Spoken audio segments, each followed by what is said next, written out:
Good evening भाई, good evening. क्या हाल चाल है? चलो, सभी का हाल चाल बढ़िया ही होना चाहिए। तो फाइनली मैं काफ़ी दिन के बाद आपके सामने आया हूँ। बीच में 3-4 दिन आया नहीं था। तबीयत मेरी सही नहीं थी, प्रॉब्लम थी।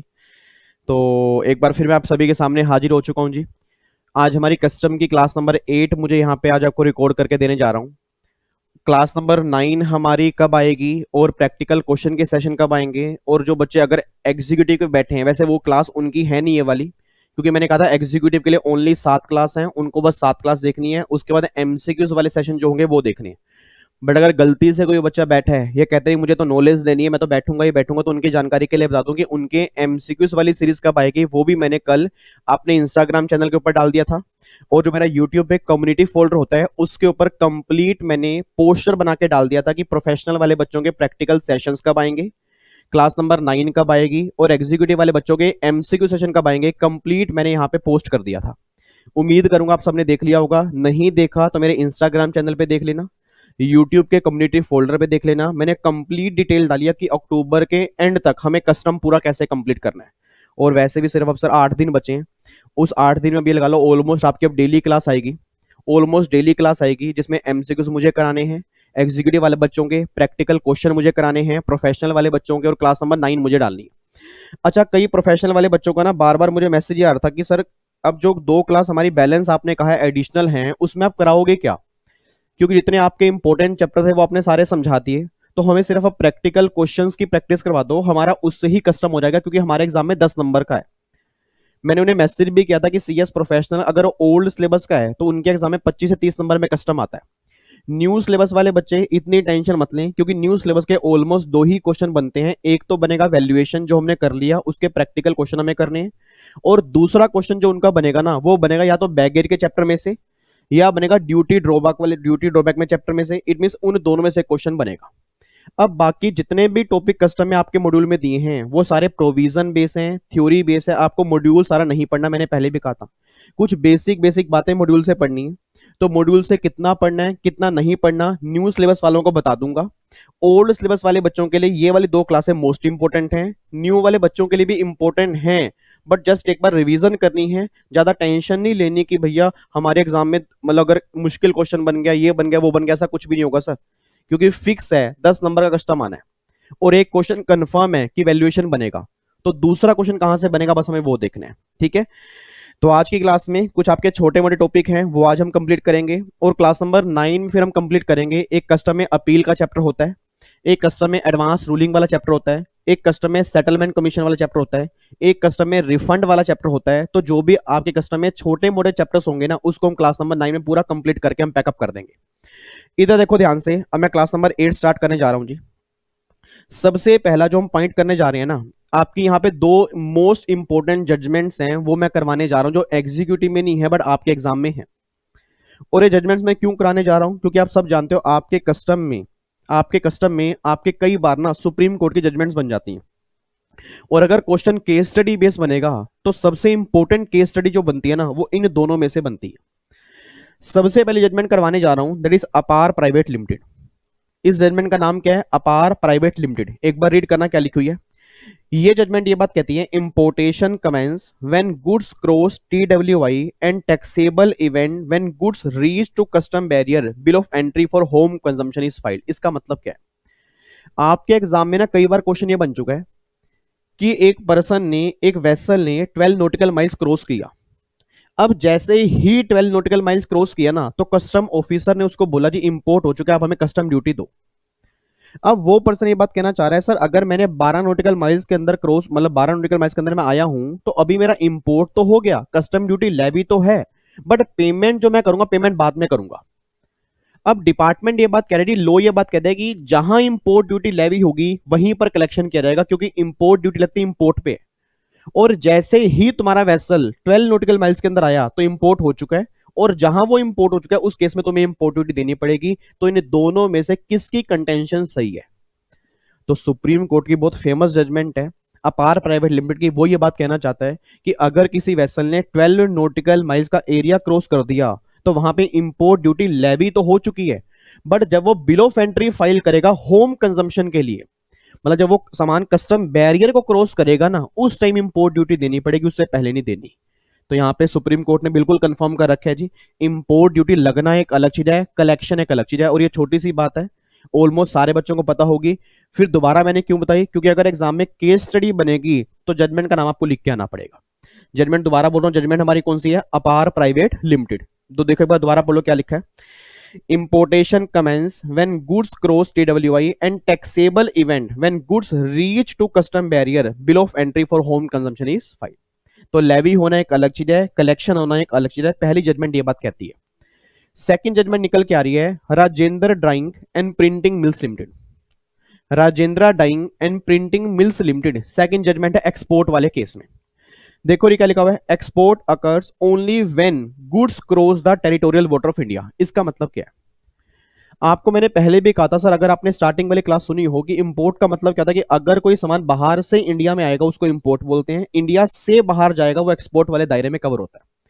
अब जब मैंने बोला इंडिया से बाहर कोई सामान जाएगा वो एक्सपोर्ट में कवर होगा, तो इंडिया से बाहर जाने का मतलब क्या है कि बेस लाइन से बाहर जाना या 12 नॉटिकल माइल से बाहर जाना। ऑब्वियस सी बात है 12 नॉटिकल माइल से बाहर जाना, क्योंकि जब मैंने कस्टम में इंडिया की डेफिनेशन बोली थी ना, तो मैंने कहा था बेस लाइन हमारा इंडिया है और टेरिटोरियल वाटर जो है ये भी हमारा इंडिया है। इट मींस अगर कोई वेसल बेस लाइन से टीडब्ल्यूआई के बीच में होगा, हम ये नहीं बोलेंगे वो सामान एक्सपोर्ट हो गया। जैसे ही वो टीडब्ल्यूआई क्रॉस करेगा ना, फिर हम बोलेंगे एक्सपोर्ट हो गया। अब यहां पे एग्जाम में एक बार केस स्टडी बनी कि एक वेसल यहां से चला, यहां पहुंचा और यहां 12 नॉटिकल माइल से पहले ही ना वो वेसल सिंक हो गया।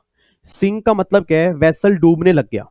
और जब वो वेसल डूबने लगा उसमें जो भी सामान था, तो क्या उस सामान पर एक्सपोर्ट ड्यूटी देनी पड़ेगी, नहीं देनी पड़ेगी?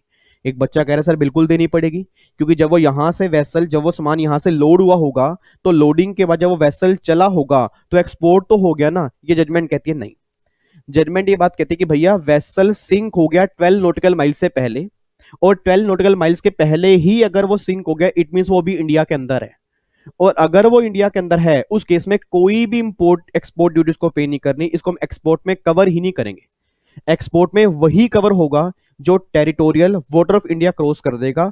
उससे पहले अगर कोई वेसल है तो वो एक्सपोर्ट में कवर नहीं होगा, बस ये बात ध्यान देना, ठीक है जी। आई होप ये बातें आपको पता होंगी, क्लास में भी आपने कई बार की होंगी, और अगर नहीं भी की होंगी तो एग्जीक्यूटिव लेवल की हैं, कोई प्रोफेशनल लेवल की बातें। बट मैंने क्यों बताई, क्योंकि दोनों केस स्टडी आपके एग्जाम में कई बार बन चुकी हैं। तो दोनों के नाम आपको याद करने हैं जी। पहला नाम कौन सा है जी, अपार प्राइवेट लिमिटेड, और दूसरा नाम हमारा कौन सा निकल के आ रहा है, Rajendra dyeing and printing mills limited. ये दोनों जजमेंट के बाद अब आओ जी, डेफिनेशन का चैप्टर जो है ना, देखो मैंने क्या लिखा है, आपको मॉड्यूल से रीड करना है। जितने बच्चे मेरे सामने प्रोफेशनल के बैठे हैं, आपकी वेबसाइट पे, सीएस वालों की वेबसाइट पे आप सब जानते हो नया मॉड्यूल आ चुका है। उस नए मॉड्यूल में ना फाइनेंस एक्ट 2020 के अमेंडमेंट्स दिए हैं, जो अमेंडमेंट्स हमारे सिलेबस में नहीं है। बट जहां फाइनेंस एक्ट 2020 के अमेंडमेंट्स है ना, उन्होंने स्पेसिफिकली लिखा है कि अमेंडमेंट फाइनेंस एक्ट 2020 से आई है। तो जहां जहां उन्होंने लिखा है कि फाइनेंस एक्ट 2020 के अमेंडमेंट्स हैं, उसको छोड़ देना, क्योंकि वो अमेंडमेंट जून 21 के लिए एप्लीकेबल होगी, हमारे एग्जाम के लिए नहीं होगी।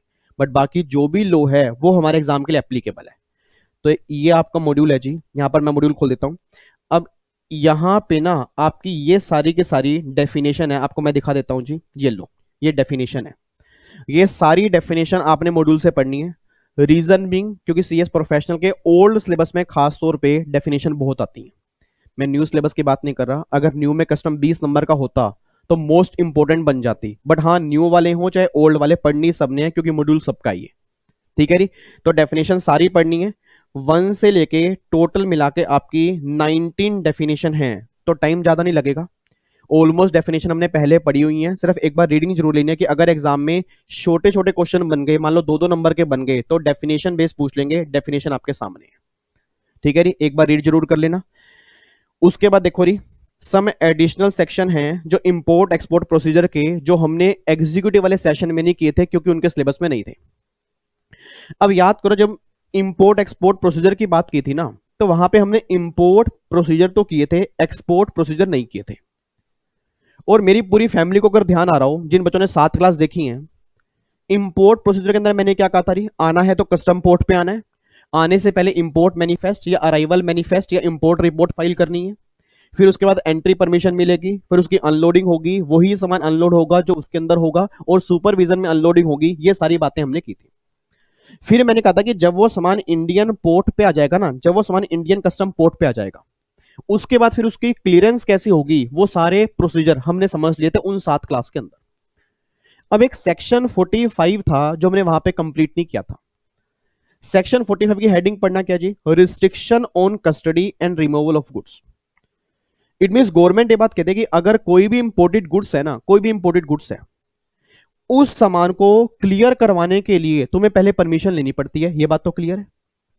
अब सबसे बड़ा मुद्दा ही निकल के आ रहा है कि अगर कोई सामान कस्टोडियन के पास पड़ा हुआ है, अगर कोई सामान कस्टोडियन के पास पड़ा हुआ है, तो कस्टोडियन की उस सामान के प्रति क्या रिस्पॉन्सिबिलिटी है, सेक्शन 45 उसकी बात करेगा। एक बार चेक करना, देखो ये क्या लिखा हुआ है। वो ये बात कहना चाह रहा है, all imported goods unloaded in custom area shall remain in the custody port trust authority. इनकी उसमें होता है जी, until they are cleared for home consumption or warehouse. मतलब जब तक वो होम कंजम्पशन या वेयर हाउस के लिए क्लियर नहीं करेंगे, तब तक सामान जो होगा इनकी कस्टडी में होगा।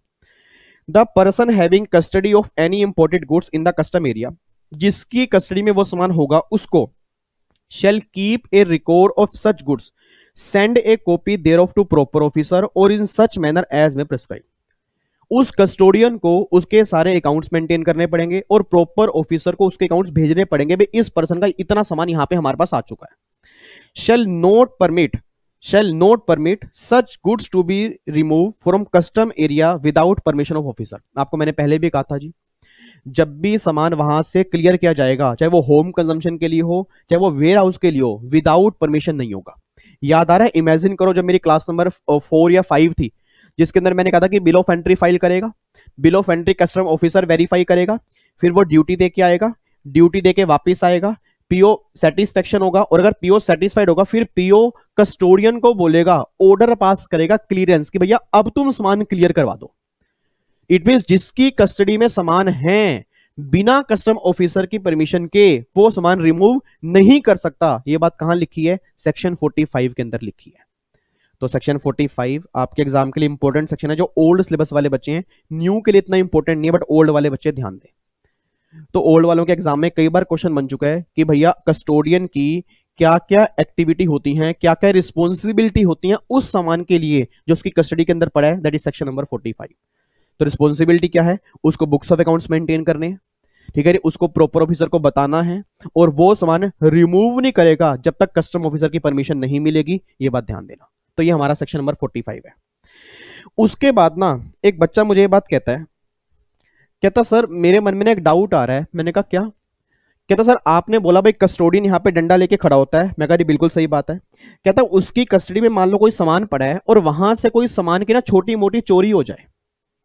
Let's take an example, 100 kilo सामान मंगाया था, 1 किलो सामान चोरी हो गया या 1 किलो सामान लीक हो गया।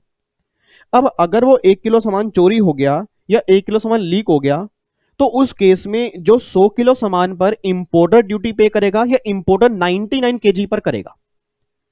मैंने कहा पूछना क्या चाह रहे हो? कहता सर पूछना ये चाह रहा हूं कि जो छोटी मोटी पिल्फरेज होती है, तो इस पिल्फरेज पर इंपोर्टर ही ड्यूटी पे करेगा या उस केस में कस्टोडियन की रिस्पॉन्सिबिलिटी होती है?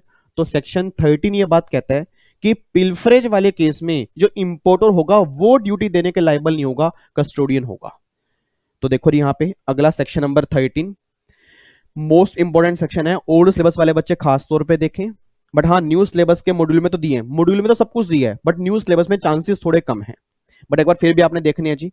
Section number 13, section number 21, section number 22, section number 23, ये चारों सेक्शन जो है ना ये आपको मॉड्यूल से पढ़ने हैं।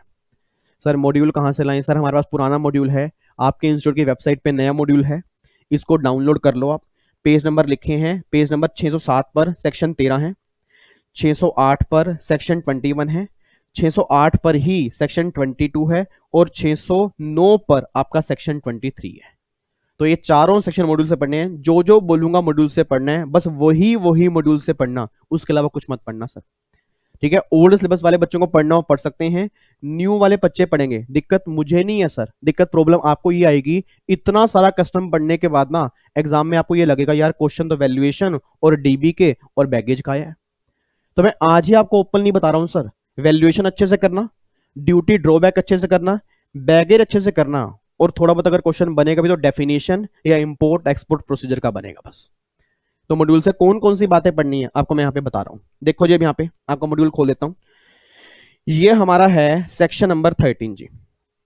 देखो क्या लिखा है, ड्यूटी ऑन पिलफरेज गुड्स। अब वही बात कहना चाह रहे हैं, if any goods are pilferage after the unloading, unloading के बाद, thereof the before the proper officer has made an order for clearance for home consumption or deposit in a warehouse, the importer shall not be liable to pay duty leviable on goods except where goods are restore to the importer after pack. इसका मतलब क्या है भैया, 1 kilo सामान चोरी हुआ था। अब 1 किलो सामान चोरी हुआ तो कस्टोडियन ने वो 1 किलो सामान वापस रख दिया, उसने कहीं से भी मंगाकर रखा, उसकी टेंशन आपको नहीं है। इट मीन आपने 100 केजी मंगाया, आपको 100 केजी ही मिला, तो उस केस में 100 केजी पर आपको ड्यूटी पे करनी है।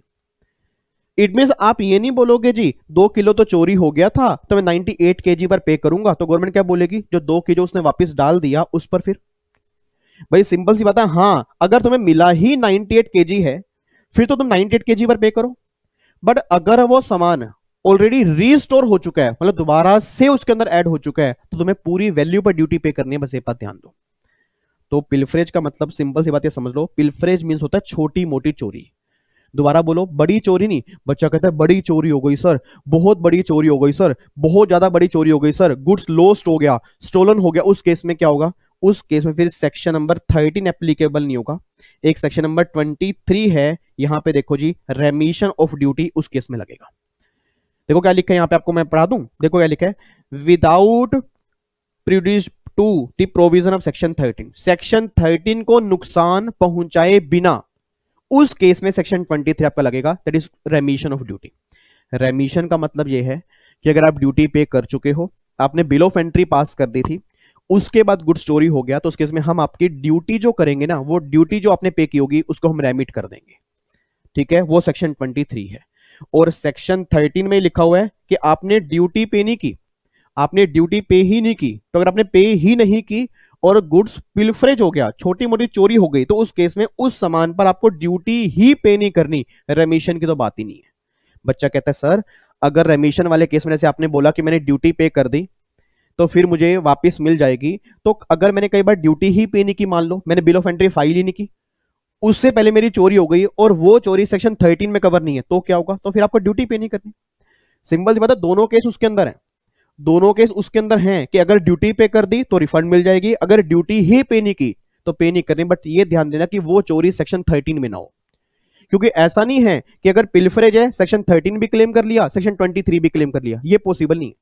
इट मीन दोनों में से एक ही प्रोविजन क्लेम कर पाओगे, बस ये बात ध्यान देना। तो फटाफट से एक बार रीड कर लेना जी। सर्कमस्टांस क्या है जिसमें आप पिलफरेज क्लेम कर सकते हो, there should be an evidence of tampering with package, आपके पास एविडेंस हो कि पैकेज का टेम्परिंग हुई है।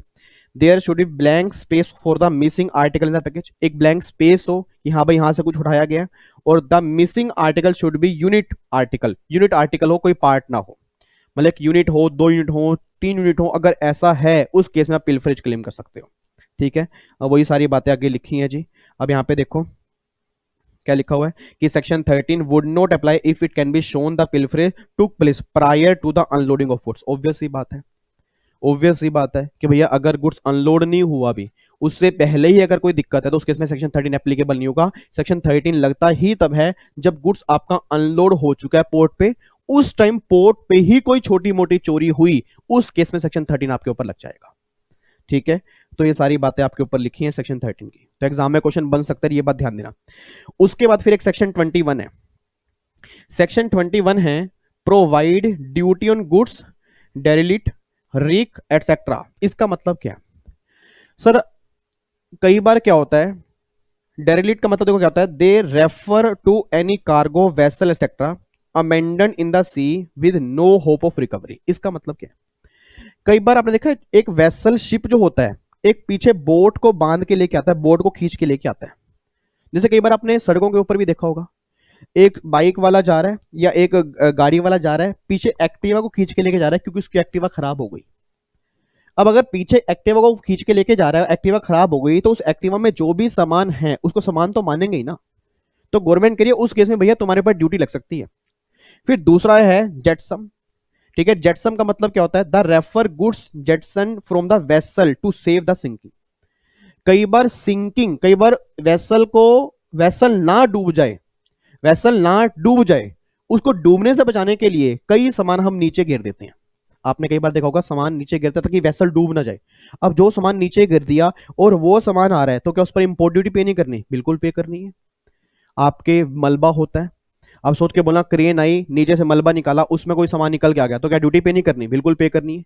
कोई सामान बह के आ गया जी, ऑब्वियस बात है फ्लोटिंग, देखो इसका मतलब क्या है, फ्लोटसम का मतलब क्या है, सामान फ्लोट होके आ गया, तो क्या उस पर ड्यूटी पे नहीं करनी? बिल्कुल पे करनी है। तो गवर्नमेंट मतलब 21 के थ्रू बस ये बात कहना चाह रही है कि भैया अगर कोई सामान यहाँ पे आएगा, तो देखो उसने क्या लिखा है, उन्होंने लिखा है ऑल गुड्स डेरलिट जेटसम फ्लोटसम और रेक ब्रोड और coming into India shall be dealt with as if they were imported into India unless it is shown to the satisfaction of PO they are entitled to be admitted duty free and direct।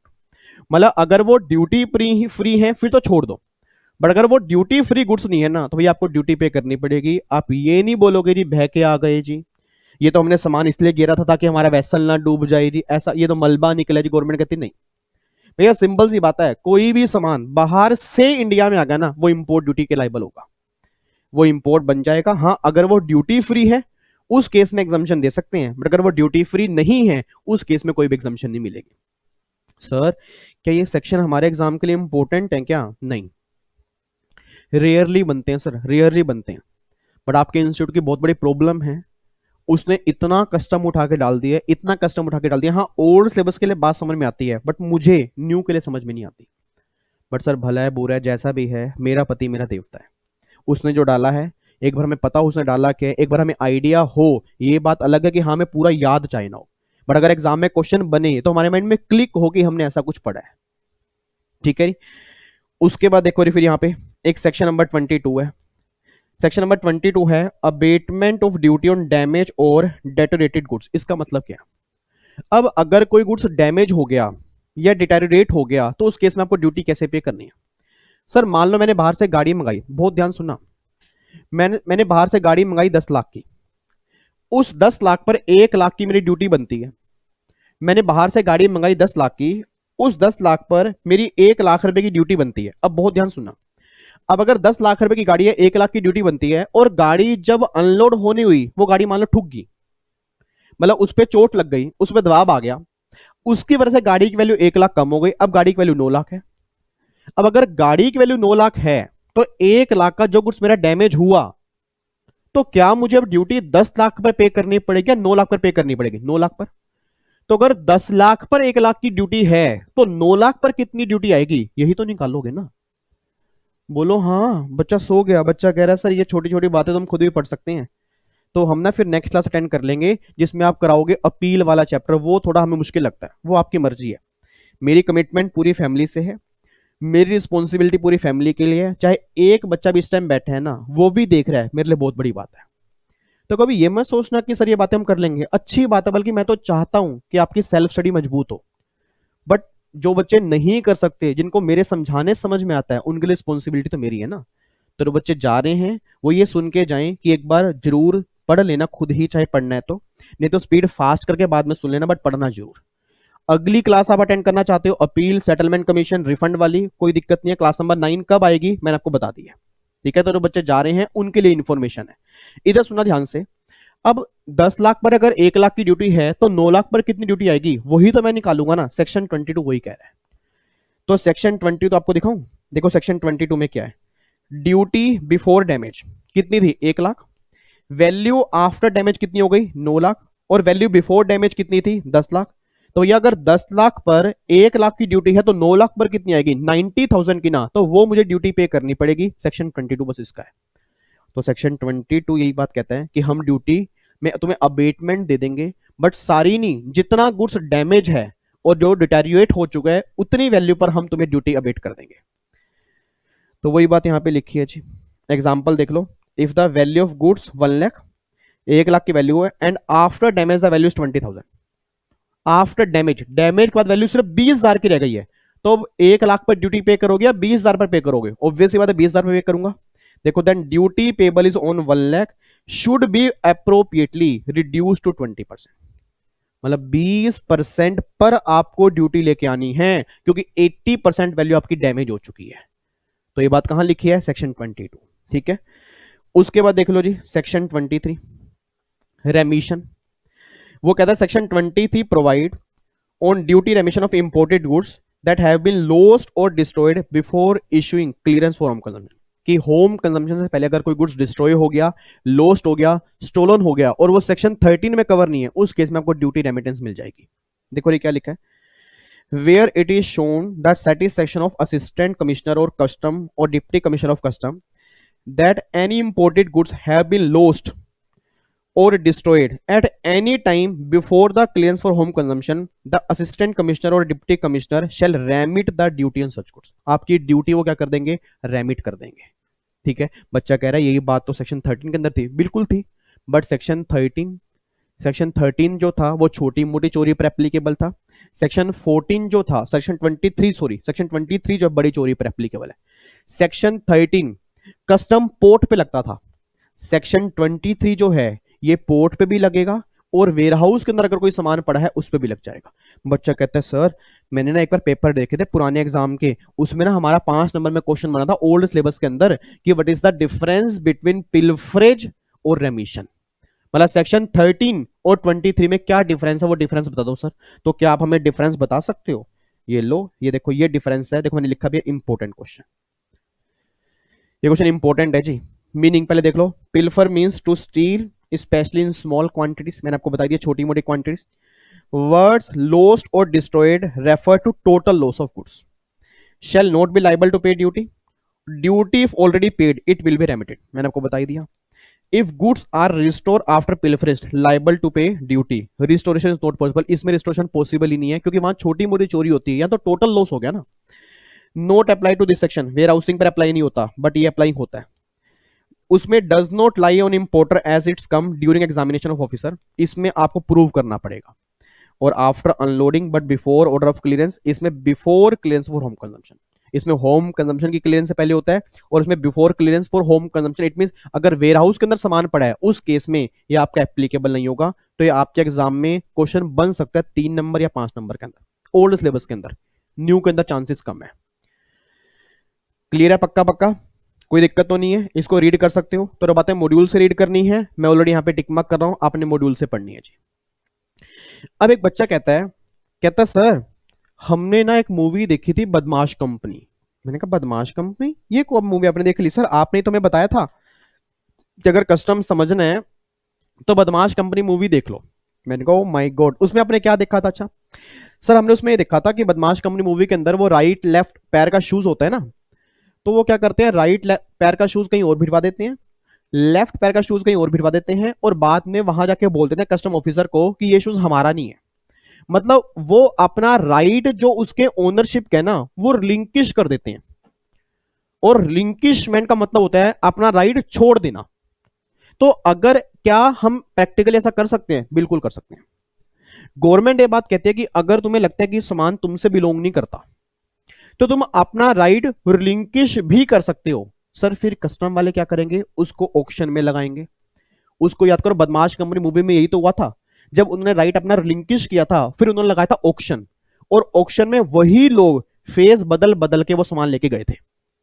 तो sir जो बातें उस movie के अंदर थी ना वो बातें लॉ के अंदर भी लिखी हुई हैं। आपको मैं दिखाऊं, देखो अगला पॉइंट क्या है, right to relinquish the title of goods और अमेंडमेंट ऑफ गुड्स। देखो क्या लिखा है, the owner of any imported goods में at any time before order of clearance for home consumption, चाहे वो सेक्शन 47 में हो चाहे वो 60 में हो, has been made relinquish his title to goods and thereupon he shall not be liable to pay duty on there. Obvious बात है, जब मैंने राइट ही अपना रिलिंक्विश कर दिया तो मैं ड्यूटी देने के लाइबल नहीं हूं। However, the owner of any such imported goods shall not be allowed to relinquish his title of such goods regarding which an offence appear to have been committed under this act or any other law for the time being in force। तो simple सी बात बस ये निकल के आ रही है कि भैया अगर कोई आपने ये सामान इंपोर्ट किया था, लो को ब्रेक करके आपने कोई चोरी की, ऑफेंस की है, तो उस केस में तुम राइट लिंकिश नहीं कर सकते, बात ध्यान देना। ठीक है, तो ये एग्जाम में क्वेश्चन कभी बना नहीं है, बट आपको ये पता होना चाहिए कि रिलिंक्विशमेंट का राइट भी होता है इंपोर्टर के पास। प्रैक्टिकली हम कस्टम लॉ करते हैं ना, जब आप ऑडिट करोगे, अगर आप टैक्सेशन के अंदर जाओगे तो आपको ये चीजें फील होंगी जो बातें आप यहाँ पढ़ रहे हो।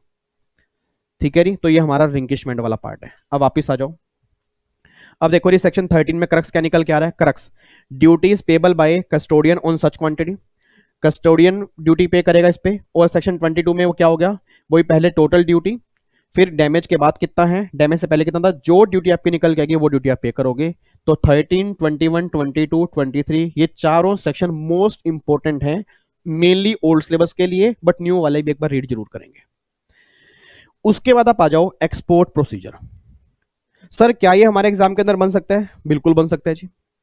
मैंने कहा ना कि सेकंड क्वेश्चन में डाउट है बस मुझे, जो न्यू सिलेबस में 10 नंबर में कस्टम आना है, फर्स्ट तो क्लियर है, 5000% क्लियर है वैल्यूएशन, उसमें कोई दिक्कत ही नहीं है। सेकंड क्वेश्चन में डाउट है, 90% श्योर हूं बैगेज या ड्यूटी ड्रॉबैक का, 10% मुझे डर लगता है इंपोर्ट एक्सपोर्ट प्रोसीजर का ना जाए।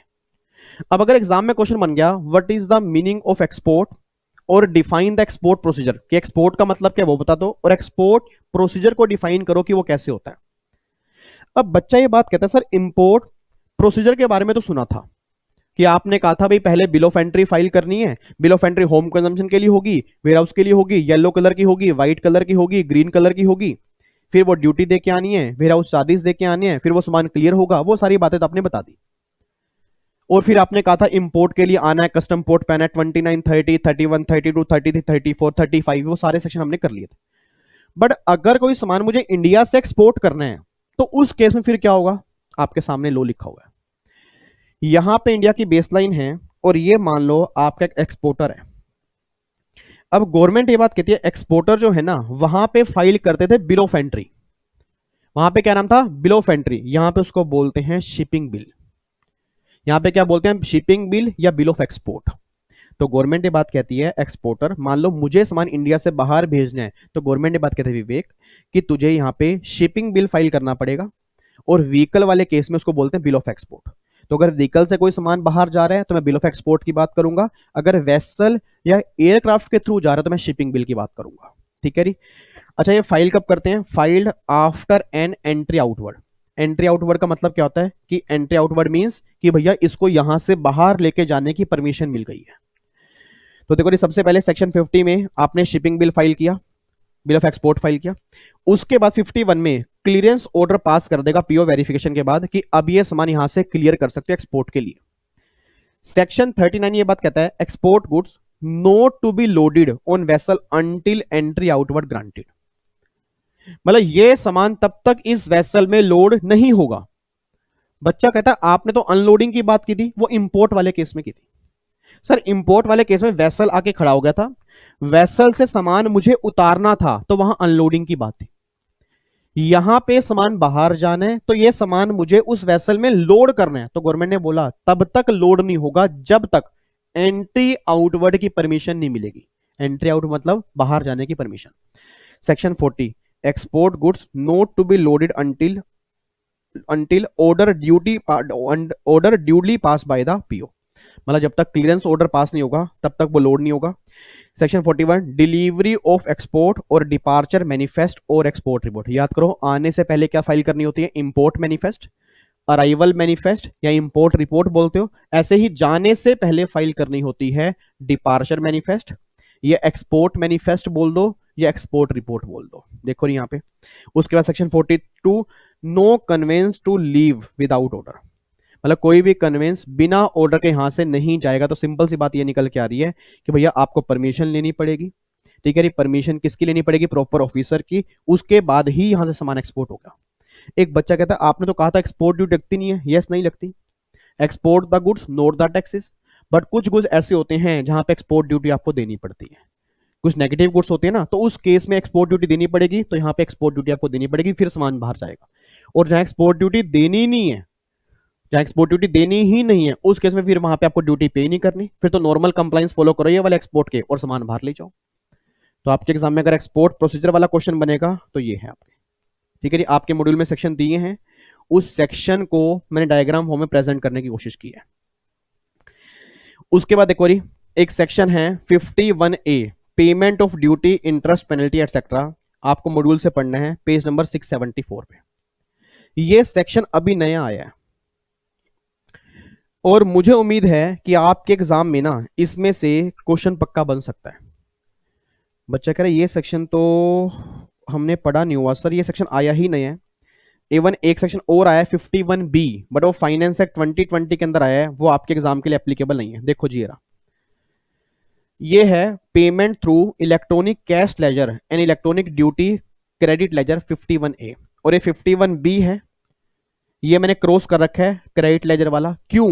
क्योंकि ये देखो यहाँ पे लिखा हुआ है 51B inserted by finance act 2020, जो हमारे एग्जाम में एप्लीकेबल ही नहीं है। तो ये प्रॉब्लम है आपके मॉड्यूल में, जो इन्होंने नया मॉड्यूल डाला है ना, बीच में अमेंडमेंट फाइनेंस एक्ट 2020 की भी है, जो हमारे एग्जाम में किसी काम की नहीं है। अब सुना ध्यान से, कहना क्या चाह रहा हूं। अब ये सेक्शन क्या बोलता है, बिल्कुल सिंपल सा है सर। जैसे जीएसटी की पेमेंट करने के लिए क्या था, कैश लेजर था, क्रेडिट लेजर था। अब यहां पे ऑब्वियस सी बात है, बेसिक कस्टम ड्यूटी का तो मुझे आईटीसी मिलता ही नहीं, और अगर बेसिक कस्टम ड्यूटी का मुझे आईटीसी नहीं मिलता और अगर मुझे पेमेंट करनी है, तो गवर्नमेंट ने क्या बोला, कैश लेजर से पेमेंट करनी पड़ेगी। इट मींस अब गवर्नमेंट ने वही सेम कॉन्सेप्ट जो जीएसटी के अंदर एप्लीकेबल है, वही सेम कॉन्सेप्ट यहां पर भी एप्लीकेबल कर दिया। फर्क सिर्फ एक है कि वहां पहले हम ड्यूटी पे करते हैं क्रेडिट लेजर से, पहले हम जीएसटी पे करते हैं क्रेडिट लेजर से, अगर कुछ बैलेंस बच जाता है देन फिर कैश लेजर की बात आती है। हां, अगर कोई इंटरेस्ट है, पेनल्टी है, फीस है, उस केस में ऑलवेज क्या होता है, कैश लेजर। बट यहां पे चाहे वो कस्टम ड्यूटी हो, सॉरी, यहां पे चाहे वो आपकी कस्टम ड्यूटी हो, चाहे वो इंटरेस्ट हो, चाहे पेनल्टी हो, चाहे एनी अदर चार्जेस हो, कुछ भी अगर आपको पेमेंट करना है ना, वो कैश लेजर से ही पेमेंट होगी, बस ये बात ध्यान देना। तो देखो यहां पे लिखा हुआ है, every deposit made towards duty है, इंटरेस्ट है, पेनल्टी है, फी और any other sum payable by a person under this act और कस्टम टैरिफ एक्ट और any other law for the time being in force और rules regulation there under using authorised mode of payment shall subject to such condition and section be credited to the electronic cash ledger of such person to be maintained in such manner as may prescribe. The amount available in the electronic cash ledger may be used, किस लिए use किया जाएगा, for making any payment towards duty, interest, penalty, fees, any other sum under this act, और वही सारी बातें यहाँ पे लिखी हैं। तो सिंपल सी बात ये निकल के आ रही है कि भैया जीएसटी और यहाँ पे ये फर्क है कि जीएसटी में जीएसटी की पेमेंट होती थी फर्स्ट क्रेडिट लेजर से, सेकंड कैश लेजर से। इंटरेस्ट पेनल्टी की बात होती थी डायरेक्टली कैश लेजर से। अब यहां पे चाहे वो ड्यूटी हो, इंटरेस्ट हो, पेनल्टी हो, हर केस में कैश लेजर ही यूज होगा, अभी क्रेडिट लेजर की बात नहीं है। बच्चा कह रहे नीचे दिया तो है क्रेडिट लेजर, उसको छोड़ दो भी। इसका मतलब क्या, उसको छोड़ दो, ज्यादा पढ़ने की कोशिश मत करना, बिना बात के जून 21 में एग्जाम देने पड़ जाएंगे। ठीक है, दिसंबर 20 वाले बच्चे जो सामने बैठे हैं उनके लिए बस 51 है, ये आपको रीड करना है। और पेज नंबर मैंने बोल दिया, पेज नंबर 674 पे दिया हुआ है। ठीक है जी, तो ये आपको एक बार रीड करना है जी। उसके बाद यहां पे देखो जी, एक केस लो है, यहां पे केस लो देखो क्या लिखा हुआ है, Mangalore refining and petrochemical limited. ये भी आपके एग्जाम में कई बार केस लो बन चुका है। इसमें लिखा हुआ है in case import of crude oil, अगर आप इंपोर्ट करते क्रूड ऑयल का, custom duties payable on the basis of actual quantity receive into shores tanks in India not on the quantity of oil shown in the bill of loading. इसका मतलब क्या sir, एक बात मैंने सोच के बताना, अगर बाहर से क्रूड ऑयल इंपोर्ट किया है तो लीकेज भी तो होगी। बच्चा कहता है लीकेज क्यों होगी, ऑयल कभी लीक नहीं होता। सर अगर आपने कभी देखा हो आर घी का पीपा, तो इसको हम बोलते हैं पीपा, पंजाबी के अंदर तो पीपा बोलते हैं।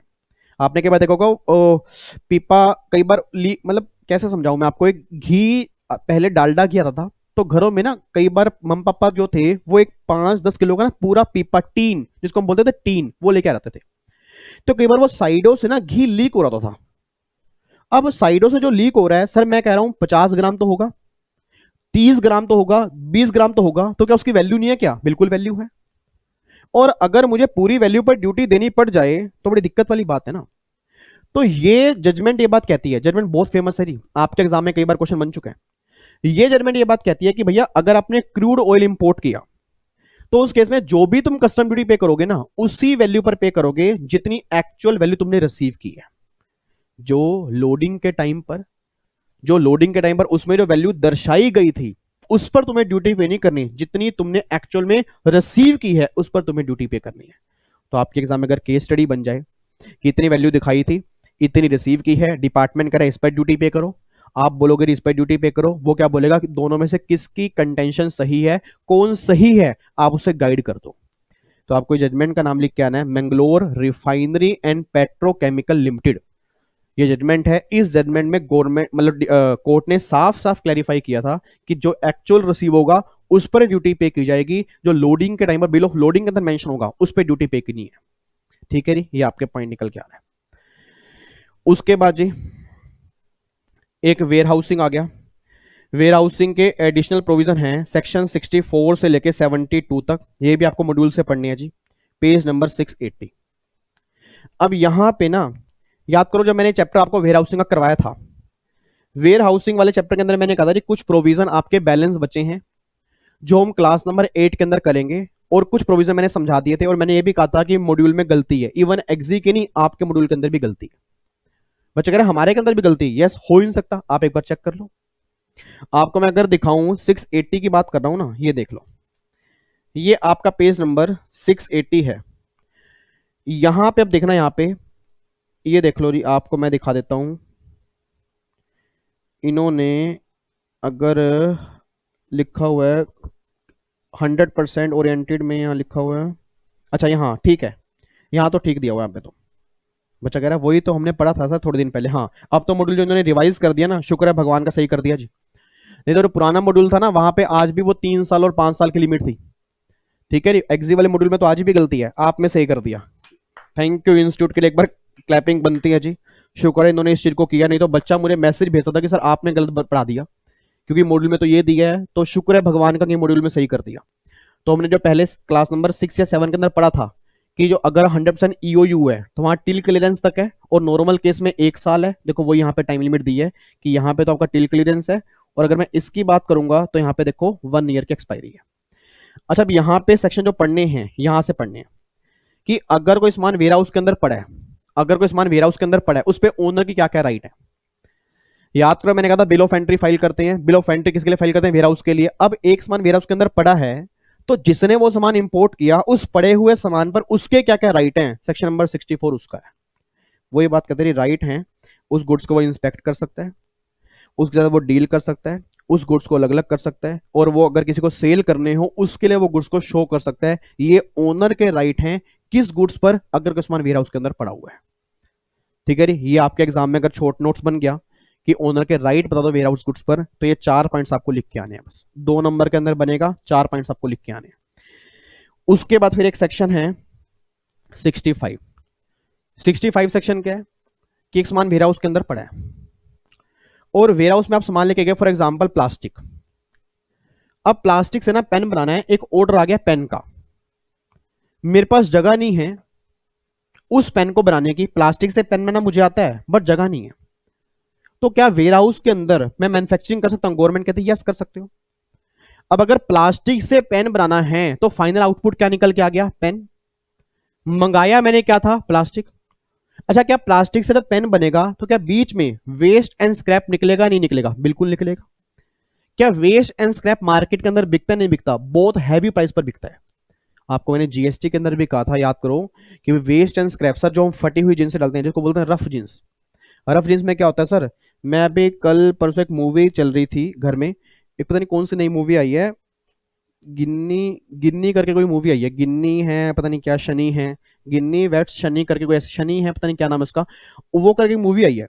तो उसमें जो हीरोइन थी ना, उसने ना एक जीन्स डाली हुई थी, वो ना फटी हुई थी, मतलब फटी हुई इन सेंस रफ जीन्स थी, यहां से लेके यहां तक फटी हुई थी। उसके घर में नहीं, वो नहीं, गिन्नी एंड शनि नहीं, हाँ guest in London, sorry guest in London एक मूवी है।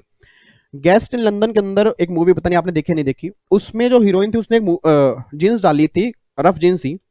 तो उसके घर में परेश रावल उसकी वाइफ आई होती है, तो वो देख के कहती है ये तो मतलब उसको लगता है कि ये जींस फट चुकी है, उनको नहीं पता फैशन क्या आजकल का, तो वो जींस ना पूरी सिल्क दे देती है, सिल्के सिल्के इन सेंस कि यहाँ पे बीच में कपड़ा लगा दिया।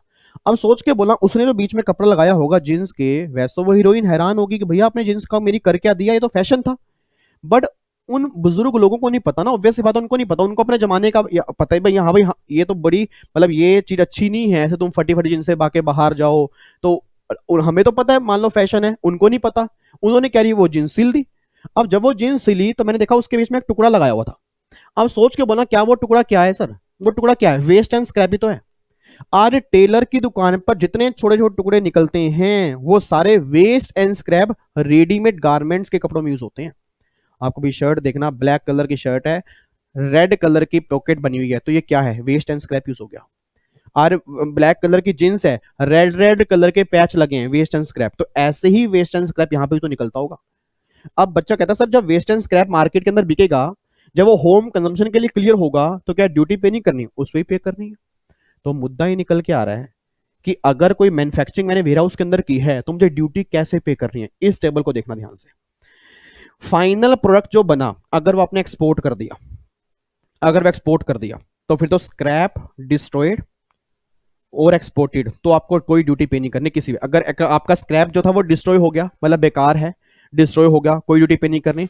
और अगर वो एक्सपोर्ट कर दिया तो आपको ड्यूटी, मतलब दोनों ही एक्सपोर्ट कर दिए तो कोई ड्यूटी पे नहीं करनी, क्योंकि एक्सपोर्ट हो गया। फाइनल प्रोडक्ट आपने एक्सपोर्ट कर दिया बट स्क्रैप क्लियर किया, होम कंजम्पशन। प्लास्टिक से पेन बना, पेन मैंने कर दिया एक्सपोर्ट, बट प्लास्टिक से पेन बनाने में जो वेस्ट निकला उसको मैं घर होम कंजम्पशन के लिए क्लियर करवा लिया। तो मुद्दा ही निकल के आ रहा है, मुझे प्लास्टिक वाले रेट से ड्यूटी पे करनी है, मुझे पेन वाले रेट से ड्यूटी पे करनी है, या जो वेस्ट निकला उस वेस्ट का जो कस्टम टैरिफ एक्ट में रेट होगा उससे ड्यूटी पे करनी है। तो गवर्नमेंट कहती है pay import duty on scrap as if scrap has been imported. मतलब ऐसे मानो जैसे स्क्रैप ही इंपोर्ट किया था, तो स्क्रैप के रेट से ड्यूटी पे करोगे, बस ये पर ध्यान देना। बच्चा कहता है सर अगर मान लो फाइनल प्रोडक्ट आपने क्लियर किया होम कंजम्पशन के लिए, ठीक है, तो फिर क्या करना पड़ेगा, pay import duty on the entire quantity of goods imported, there is no special treatment for scrap. मतलब फिर चाहे स्क्रैप आपका निकला है उस पे भी आप प्लास्टिक के रेट से ही ड्यूटी पे करोगे। कब, अगर फाइनल प्रोडक्ट जो है आपने होम कंजम्पशन के लिए क्लियर किया। बच्चा कह रहा है सर एक बार दोबारा से बता दो, ये मतलब निकल के आ रहा है अगर पेन मैंने एक्सपोर्ट कर दिया और वेस्ट भी एक्सपोर्ट कर दिया तो नो ड्यूटी। पेन मैंने एक्सपोर्ट किया, वेस्ट मैंने होम कंजम्पशन के लिए क्लियर किया, तो इंपोर्ट ड्यूटी लगेगी किस रेट से, वेस्ट के रेट से। पेन भी मैंने होम कंजम्पशन के लिए क्लियर किया और वेस्ट मैंने होम कंजम्पशन के लिए क्लियर कर लिया मान लो, तो गवर्नमेंट कहती है अब वेस्ट पर भी ना, वेस्ट पर भी वही रेट लगेगा जो इस पे लगेगा। मतलब जो आपने प्लास्टिक इंपोर्ट किया था पूरी क्वांटिटी पर वही इंपोर्ट ड्यूटी का रेट लगेगा, बस ये बात ध्यान देना, ठीक है। तो ये टेबल मोस्ट इंपोर्टेंट है, आपके एग्जाम में यहां से क्वेश्चन बन सकता है जी। तो टेबल को बहुत ध्यान से देखना, यहां से क्वेश्चन चांसेस बनने के पूरे पूरे हैं। एग्जाम में कभी क्वेश्चन बना नहीं है बट चांसेस पूरे पूरे हैं, मुझे इंपॉर्टेंट बहुत लगता है, ठीक है जी। उसके बाद देखो जी, अगर एक वेयर हाउस है दूसरे वेयर हाउस में आप सामान लेके जा रहे हो, तो ये बात तो मैंने आपको बताई दी थी, अगर एक वेयर हाउस से दूसरे वेयर हाउस के अंदर जा रहे हो उस केस में सेम बॉन्ड, आप कहते हैं ना ट्रिपल प्राइस का एक बॉन्ड भरना होता है, तो सेम बॉन्ड हो जाएगा। बट अगर आपने एक आदमी ने दूसरे आदमी को सामान बेच दिया तो दूसरे आदमी को फिर नया बॉन्ड भरना पड़ता है, ठीक है, तो वो यहाँ पे लिखा हुआ है। और अगर आपने वेयर हाउस सामान को एक्सपोर्ट कर दिया तो फिर एक्सपोर्ट करने पर क्या क्या होगा, एक्सपोर्ट प्रोसीजर क्या होंगे सारे मैंने आपको बता दिए। आपको शिपिंग बिल फाइल करना पड़ेगा, एक्सपोर्ट बिल फाइल करना पड़ेगा, परमिशन लेनी पड़ेगी, वही सारी बातें आपकी यहाँ लिखी हुई हैं, ठीक है। तो यहां से एक बार आपने रीड करना है जी, यहां तक आपको रीड करना है, ठीक है। ये आपके वेयर हाउस के कुछ एडिशनल प्रोविजन है, एक बार आपने जरूर रीड करने हैं। सर बाकी जो इतना सारा हमें दिया हुआ है इसके मॉड्यूल के अंदर, क्या वो हमें करना है, नहीं सर, मुझे कोई दिक्कत नहीं, आप कर भी लोगे, अगर कोई डाउट है मुझसे पूछ लेना, बट सिंपल सी बात है आपका टाइम वेस्ट होगा। ऐसा मैं क्यों कह रहा हूं सर, नॉलेज तो आपको हो जाएगी बट प्रॉब्लम ये है कि हमें पता है कि एग्जाम में 10 नंबर का बने और 10 नंबर कहां कहां से बने हैं, तो मेन हमारा टारगेट क्या है कि पहले एग्जाम के लिए पूरा करें। हाँ ओल्ड सिलेबस वाले बच्चों, ओल्ड सिलेबस वाले अगर कोई बच्चा है तो एक बार वो रीडिंग कर सकते हैं, क्योंकि उनके उनके एग्जाम में कस्टम ज्यादा नंबर का है।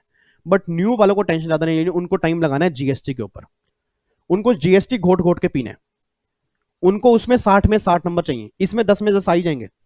एक वैल्यूएशन अच्छे से कर लेना, उसके प्रैक्टिकल क्वेश्चन अच्छे से कर लेना, और एक डीबी के बैगेज और जो बाकी सारे पॉइंट आपने क्लास के अंदर किए हैं और समझे हैं, बस एक बार वो सुन लेना, ऑटोमेटिकली दोनों क्वेश्चन हो जाएंगे आपके, ठीक है जी। तो ये बातें बस आपने पढ़नी है, बाकी एक सेशन फिर मैं लेके आऊंगा संडे को, उसमें ड्यूटी ड्रॉबैक के कुछ रूल्स पेंडिंग है वो करने हैं, बैगेज के कुछ रूल्स पेंडिंग है वो करने हैं, advance ruling, appeal, offence penalty, settlement commission, ये टॉपिक करने हैं। अप्रोक्सीमेट 1 घंटे क्लास होगी, उसके अंदर फाइनली फिर हम पैकअप कर देंगे पूरा कस्टम, ठीक है। आज की क्लास में भी थोड़ी आपके लिए बोरिंग हो सकती है, बट सर मैं ये नहीं कहता कि बोरिंग है तो मुझे करवानी नहीं है, मेरी रिस्पॉन्सिबिलिटी है, मेरा फर्ज बनता है अपनी पूरी फैमिली के प्रति कि अगर मैंने कहा है तो पूरा सिलेबस कंप्लीट कराऊंगा, पूरी रिवीजन कराऊंगा जी, ठीक है, चलो फिर बाकी मुलाकात करेंगे अब नेक्स्ट क्लास मेरी। ठीक है, सेम टाइम सेम जगह। तब तक के लिए अपना ध्यान रखो, अपनी फैमिली का ध्यान रखो। और कल मोदी साहब ने कहा भी है सर लॉकडाउन खत्म है, कोरोना खत्म नहीं हुआ। एग्जाम से पहले अपनी हेल्थ का बहुत ध्यान रखो, क्योंकि अगर हेल्थ अच्छी होगी तो पढ़ने का मन करेगा, और अगर पढ़ने का मन करेगा तभी रिजल्ट हमारा आएगा। ठीक है, ओके जी, बाय बाय, टाटा, thank you so much, Jai Hind, God bless you, love you so much. फिर मिलूंगा संडे को, तब तक के लिए पूरा शेड्यूल देख लेना इंस्टाग्राम पे और यूट्यूब के कम्युनिटी फोल्डर के ऊपर। Bye bye, love you so much, bye bye.